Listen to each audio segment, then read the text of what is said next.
Hey everybody, welcome back to Fun with Fallen Flags. So episode 23 is going to be construction of the narrow gauge ash pits that were in Durango, Colorado for the Denver and Rio Grande Western. Now we've already built the sand house and we have a water tower that we've already built. We haven't done the coaling tower yet. That'll be coming up. But before we do that is the ash pits. So this is actually a project that I've been wanting to do for a while because it just for some reason intrigues me. I've done some research. I've found a lot of photos. They're really not hard to find. I'm not going to post them because I don't want to have anybody be offended if I post any of their copyrighted material, but it's really easy to go find them, so go find them. I'll show you what the ash pits look like because I'm going to show you what they look like in a 3D rendering program that my son used in school, and he introduced me to it. And really, this is a very simplistic build, so we don't need anything elaborate. We're going to use Tinkercad to draw it up. We're going to go off of some of the photos that we have. And some of the photos actually have measuring sticks in them, so that makes it really easy to get measurements for this. But they also have cars sitting next to them, and we know how wide the track is and that type of thing. So anyway, if you don't know what an ash pit is, a steam engine would roll across this basic stone and concrete box. They would empty the firebox into it, let that fire go out, and then they would start a fresh fire in the steam engine, and without all that ash and cinders and clinkers that don't burn and that type of thing, they would get a much more productive fire in the firebox. So the engine would run cleaner. So that's what the ash pit is. We're going to build this on with two tracks. We're going to have the ash pit on a section that's going to be raised up, and it's going to be about 2.5 feet, 3 feet raised up. It'll roll over the pit. The pit is going to be next to a second track that's going to be down a little bit. That's going to hold the pair of drop bottom Denver and Rio Grande Western gondolas, and in the prototype they shoveled the ash once it was out into the drop bottom gondolas. So that'll be an operational job to move those in and out from the engine facility along that track. So we'll have those two tracks. They're actually going to be include a switch, and we're going to mount the whole thing on a piece of hardwood like we did the sand house and like we did the water tower. So enough of that. Let's get to it. I'm going to show you a couple of iterations of the Tinkercad thing that I threw together. We're going to put it down on a piece of material, on a piece of styrene plastic. We're going to mount that to the board, and then we're going to lay track and finish the supports and that type of thing. So let's get to it. So Tinkercad is definitely a simplistic program, but it fits our needs for defining the requirements and the dimensions. We're going to raise one track with supports and put it in a box with some retaining wall blocks on the outside. So now we're going to take the measurements that we have come up with on the computer, and we're going to transcribe them onto a piece of plastic. So we'll skip ahead and I'll show you what this looks like. Okay, so the drawing phase is done. I've got the plastic material drawn out, and you can see there's the front wall, the ash pit, and where the rails are going to sit. I've also marked the position of all the posts.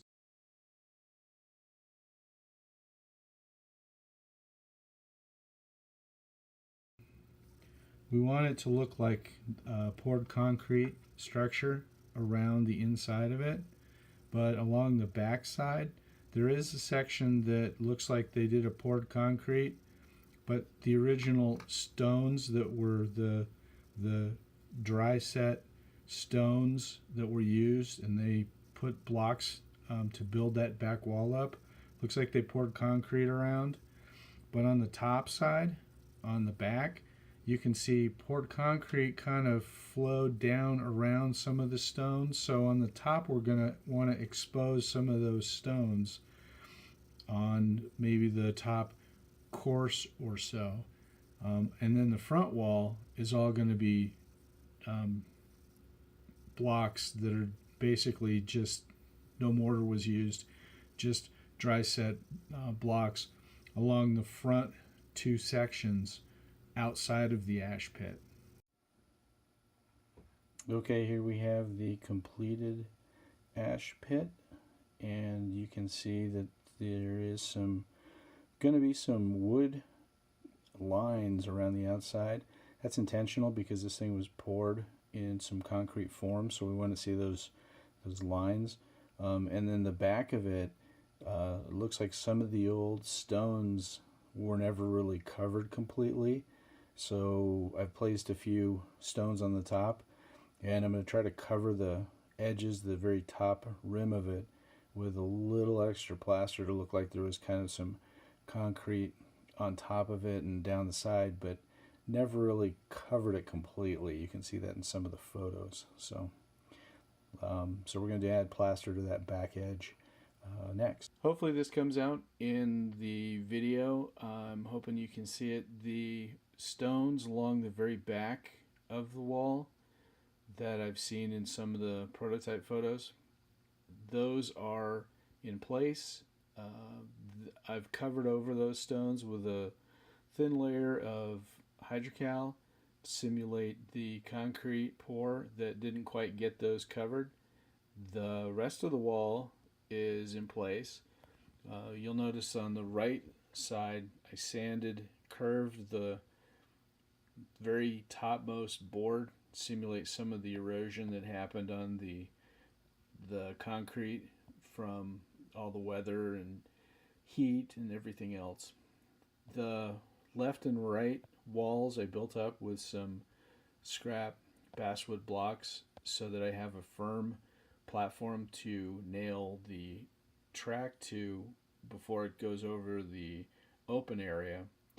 You'll notice that there's a little bit of a difference in height between the gray concrete wall and the blocks that I've put in place, because the ties are going to sit on the blocks, but over the concrete wall and open pit area is where the rails are going to sit.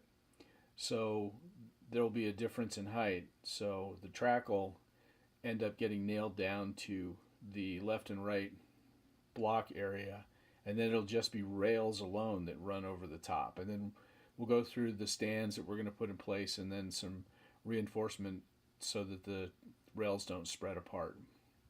So, but this is where we're at right now. So far, it looks pretty good. I think we're going to start working on the left and right exterior walls, and we'll do the center supports and the rail pieces later. Okay, so the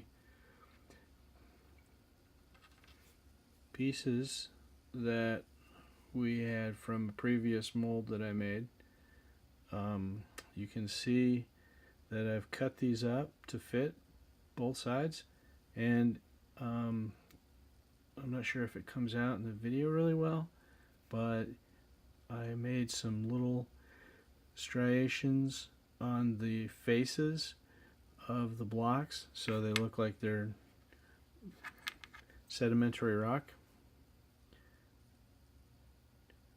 and you can see them on a few of them. So what we're going to do next is we're going to glue this on, let it set up,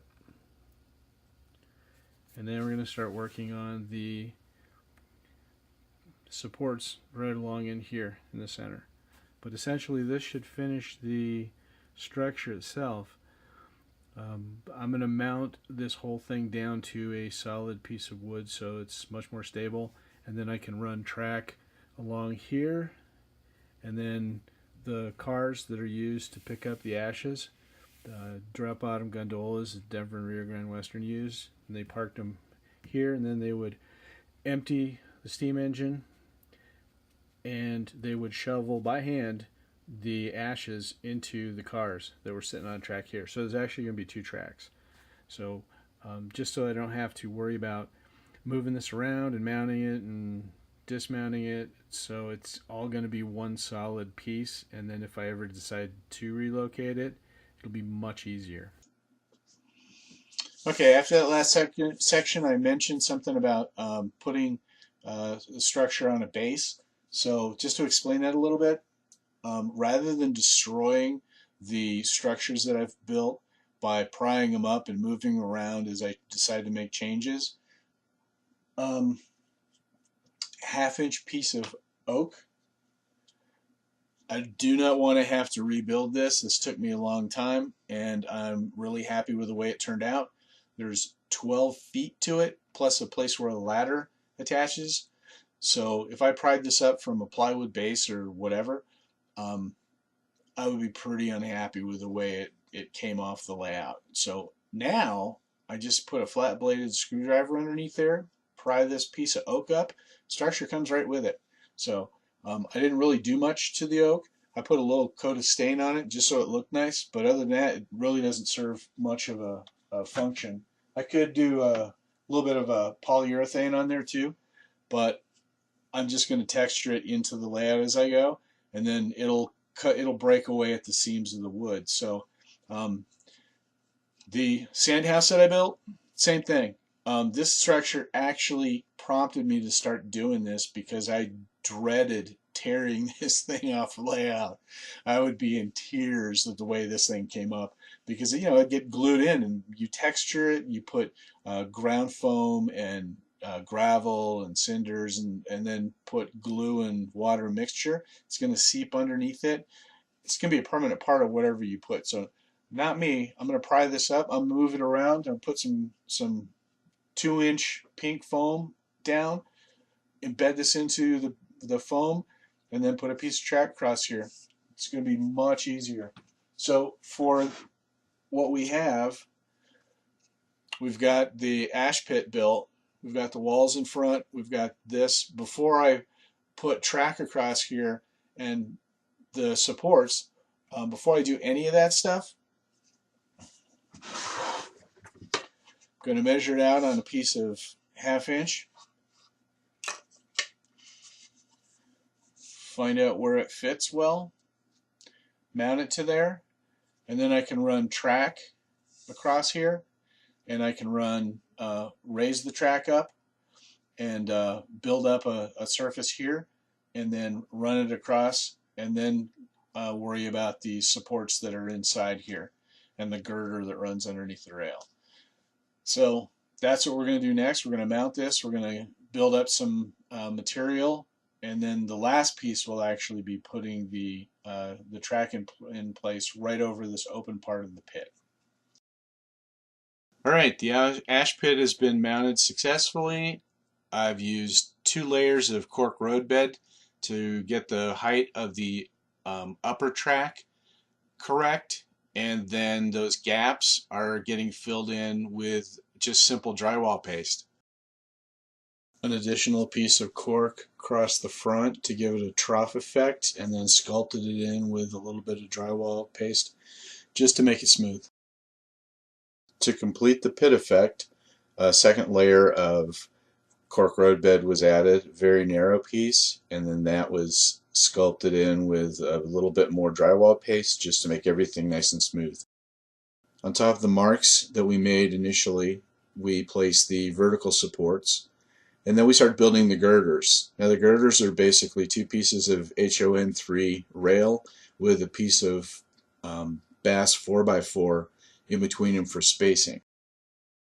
This is an important step. We got to make sure everything is lined up perfectly, and then we glue the girders in place. After that, it's a quick shot of spray paint. We want to make sure everything is kind of a concrete color before we start to muck it up with scenery materials, stains, and washes. I simplified my initial plan to just go with a piece of wire. So drilled 10 holes through there. These line up with the vertical supports, and it's just a simple piece of wire cut off at the end to represent bolt heads. Alright, what you just saw was how to short out your railroad. Do not do that.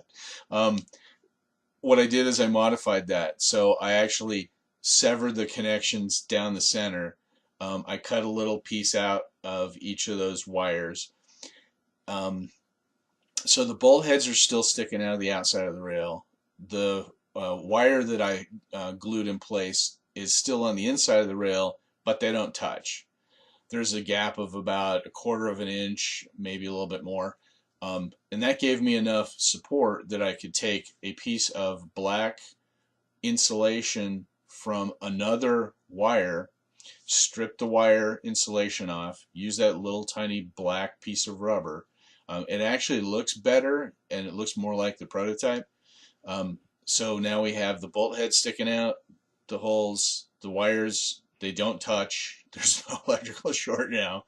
And the wire insulation over on the inside over those wires. And those wires that stick out through actually hold that in place better. So it's better and your layout's not shorted out. So ignore what I just said. So alright, so after that's together, I shot that section of track with a quick flat black coat. I also did the same underneath the rail sections where the rail is going to go on both levels of track. The gray is pretty vivid still because I haven't done anything as far as weathering it. We're going to do that. But essentially what we have now is, you can see it's got a bit of a dirt earth tone around the outside, and then the track section, it's a flat black underneath it. The second layer down below is kind of a mixture of the two because it is going to blend towards this end as the track kind of gets buried, and the rails are essentially just going to kind of disappear into the ground. I even cut a little notch here for where one of the rails is just going to disappear, and it's just going to get covered with ground cover and let it blend in as this pit, the track pit, is going to basically slope down to that lower level, and earth and debris and weeds and stuff are going to cover all that. So we're going to see ties, and then we're going to see two rails disappear. So anyway, I did mount the top track, and you can see the supports across here. Now, not every support is perfectly straight, and if you've got a good eye, you're probably going to see that. I'm not going to hold it up too close so you can't see it. So essentially, what I'm going to do is I'm going to fill the pit with cinders, leave a little bit up on the edge of the rail. Along the back wall, there's going to be some, it's going to trickle out to where the crewmen would shovel the cinders and etc. into the drop bottom gondolas that would sit out here. So some of that stuff's going to be used to kind of hide imperfections too. So there's one of these that isn't quite straight. Well, it's going to get buried, and it's kind of towards the middle, which is good. It's going to get buried by cinders, and then there's going to be a pile that'll get built up in the center. So you can use ground cover to hide some of the imperfections. So that's where we're at. I'm not going to do any detailing of the terrain because this video is already long enough, and I want to do a terrain video. I could probably do a dozen on just ground cover, etc. But I did want to get to a stopping point.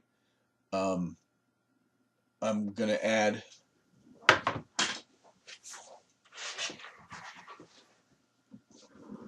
the final piece of track.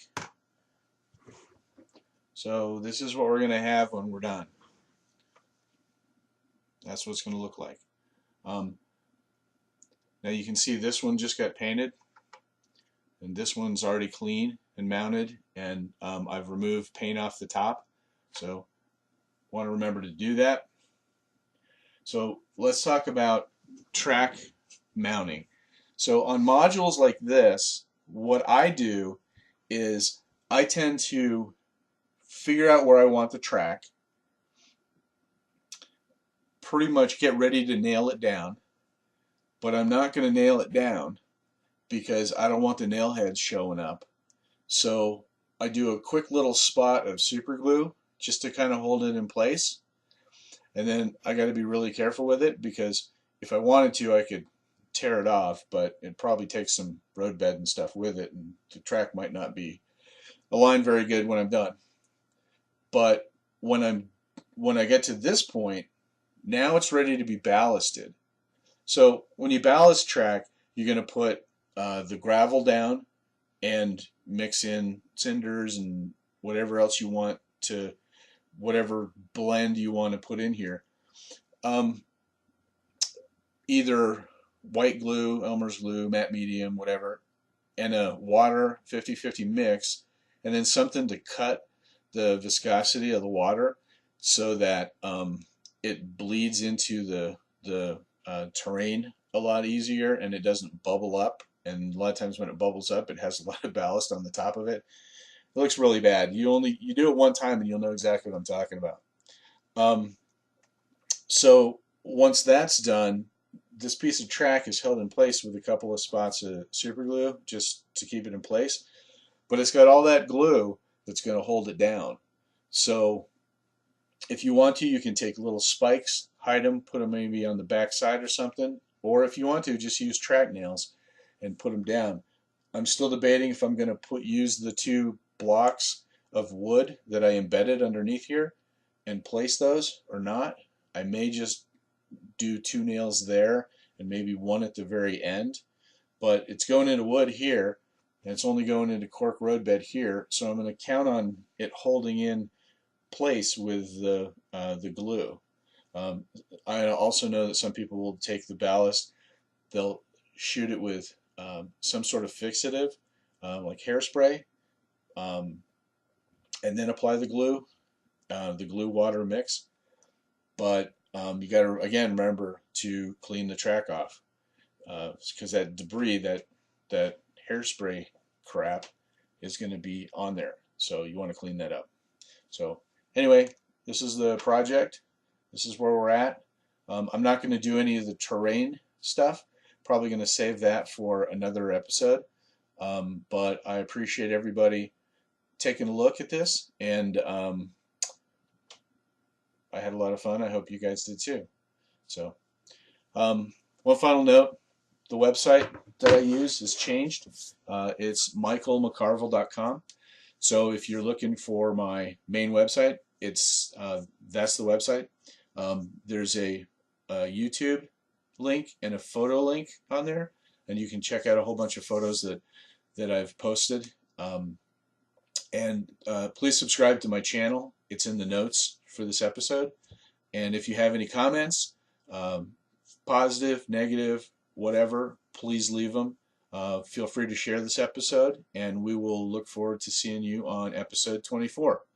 Thanks, you guys, and keep modeling.